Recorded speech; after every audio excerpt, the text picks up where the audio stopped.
আগে খুব কুর্নিশ জানাই। আমার তিনটে বিষয়ে আমি আপনাদের বলবো। এই পুরো যে 30-40 মিনিটের ডিসকাশন সবটা আমি বলবো।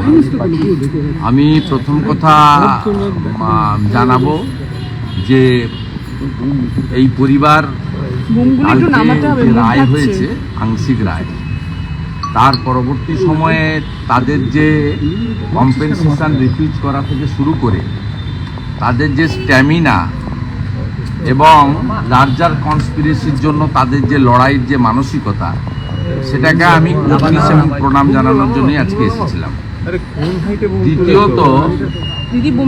দ্বিতীয়ত আগামীকাল সুপ্রিম কোর্টে আবার ডেট আছে। ওনারা বৃহত্তর আইনি লড়াইয়ের প্রস্তুতি নিচ্ছেন এবং এই আইনি লড়াই এমনিতেই একটা পিটিশন ওনারা হাইকোর্টে করেছিলেন, যেটা সুপ্রিম কোর্টে গেছে, সেটাও একটা সেকেন্ড পিটিশনের বিষয় রয়েছে।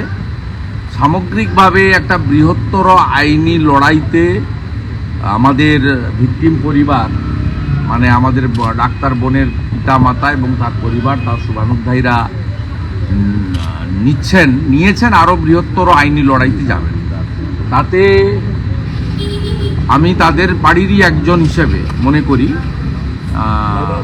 আমি তাদের সাথে থাকব এবং পূর্ণ সমর্থন সহযোগিতা তারা যেভাবে সহযোগিতা চাইবে সেটা আমরা করার আমি চেষ্টা করব আমার সীমাবদ্ধ ক্ষমতার মধ্যে। আর তৃতীয়ত,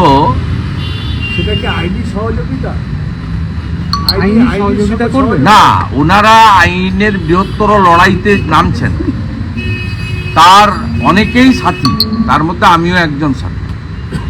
অনেকেই ডাক্তার অর্গানাইজেশন, ওনার লয়ার্স, ওনাদের রিলেটিভ অনেকেই ওনার সঙ্গে আছেন, রাজনীতির ঊর্ধ্বে আছেন, মানে ব্লাড রিলেশনের ঊর্ধ্বে আছেন।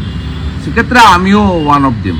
সিবিআই এর ভূমিকা নিয়ে ওনারা প্রকাশ্যে গতকাল থেকে বারবার উষ্মা প্রকাশ করেছেন এবং বলা হচ্ছে আমি ওনাদের পরিবারের, মানে ওনাদের সমস্ত বক্তব্যকে সমর্থন করি।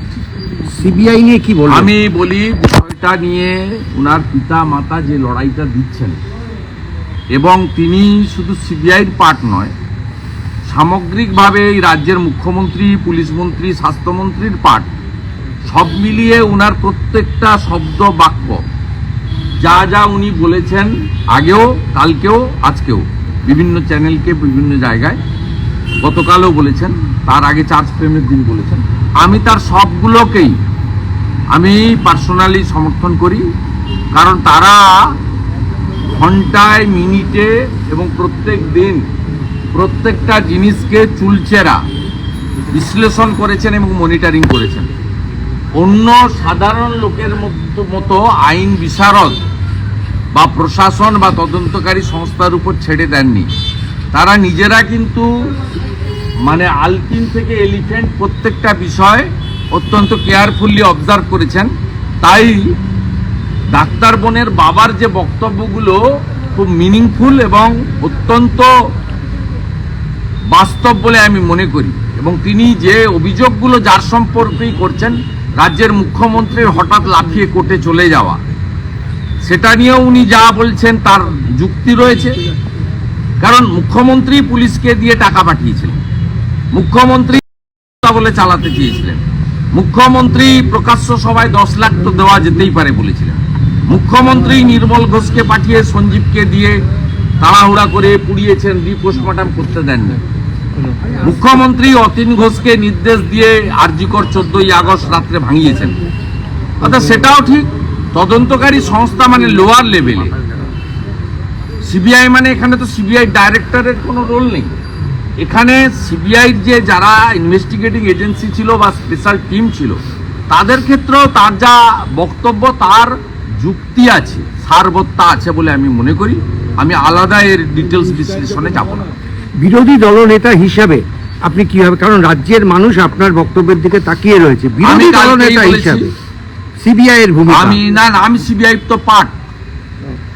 আপনি যদি চার্জশিট এবং জাজমেন্টে দেখবেন, সেখানে রাজ্য সরকারের পুলিশের, কলকাতা পুলিশের পার্টও আছে, সিবিআইয়ের পার্টও আছে। সিবিআই চার্জশিটে 30টা এমন কথা তুলে ধরে দিয়ে গেছে যাকে অ্যাপ্রিসিয়েট করার মতো। আবার সিবিআইর পার্টে যেসব ত্রুটি আছে বলে ডাক্তার বোনের অভিভাবক তুলে ধরছেন, পিতামাতা তুলে ধরছেন, তারও যুক্তি আছে, সারবত্তা আছে। স্বাভাবিকভাবে আমার স্ট্যান্ড আগে ক্লিয়ার করেছি যে কলকাতা পুলিশ, রাজ্য সরকার, স্থানীয় স্তরে বিচার ব্যবস্থা, ইনভেস্টিগেটিং এজেন্সি সব মিলিয়ে ফাইনালি যে জাজমেন্ট হয়েছে অ্যাকিউজড করে একজনকে, সেটাতে উনার যে বক্তব্য, এই বক্তব্য অত্যন্ত তথ্যযুক্ত এবং যুক্তি নির্ভর। সেই কারণে বিরোধী দলনেতাটা সেকেন্ডারি। আমি এই বাংলার একজন সন্তান, এই বাংলার একজন নাগরিক। আমি নিজেকে মনে করি হুঁশযুক্ত মানুষ। হুঁশ থাকলে মানুষ হওয়া যায়, সেই জন্য নাম হচ্ছে মানুষ। গোটা সমাজ, আপনি যে মিডিয়া থেকে প্রশ্ন করছেন, আপনার বাড়িও এই পরিবারের সঙ্গে আছে। এটা বাংলার, বিশেষ করে গোটা ভারতবর্ষের সেন্টিমেন্ট আছে, সবার সেন্টিমেন্ট আছে, তো বাঙালির সেন্টিমেন্ট কত 5-6 দিন আগে তো ছিলই, 1 মাসে 1.5 মাস 2 মাস ধরে, গত 5-6 দিন চার্জ ফ্রেম হচ্ছে, সাজা ঘোষণা হচ্ছে। 4-5 দিন আপনি দেখবেন সাধারণ মানুষ রাজনৈতিক কচকিচানি নিজের অভাব অভিযোগের মধ্যে ছিল না। তারা ডাক্তার বোনের জাজমেন্ট নিয়ে, চার্জ ফ্রেম নিয়ে, তার আউটকাম নিয়েই ব্যস্ত ছিল। এবং কালকে ওভারঅল মানুষজন, গোটা বাংলার মানুষজন, তারা খুশি ছিল না, এটা এক কথায় বলা যেতে পারে। এবং আমি মনে করি যে অমীমাংসিত প্রশ্নগুলো রেখে দিয়ে গেছেন চার্জশিটে, সেই বিষয়গুলো সুপ্রিম কোর্ট, তার উপর সকলের আস্থা রাখা উচিত। ভারতবর্ষের সর্বোচ্চ আদালত, তারা এই বিষয়ে যথোপযুক্ত ব্যবস্থা করবেন। কালকের হিয়ারিংয়ের পরে আবার ওনার পরিবারের পক্ষ থেকেও আপনাদের জানাবে। আমারও যদি কিছু বলার থাকে আমি পরবর্তী সময় জানাবো। রেয়ারতম ঘটনা, বিচারক মানতে রাজি হলেন না যে এটা বিরলতম ঘটনা। এটা ডিফারেন্স অফ ওপিনিয়ন আছে। উনি ওনার অধিকারে দিয়েছেন। ওনার জাজমেন্টের অনেকগুলো বিন্দু আছে, অনেকগুলো ভালো কথাও তিনি বলে গেছেন। কলকাতা পুলিশের পার্টে যে ত্রুটিগুলো, হসপিটাল অ্যাডমিনিস্ট্রেশনের পার্টে ত্রুটিগুলো বলে গেছেন, সিবিআই পার্টে ত্রুটিটাও বলে গেছেন। আবার এটা তিনি একটা লাইন বলেছেন, রেয়ারেস্ট অফ দি, এটা আমার ডিফারেন্স অফ ওপিনিয়ন আছে। জুডিশিয়ারিকে রেসপেক্ট করেই বলি, এটা বিরলতম ঘটনা। কারণ ওয়ার্কিং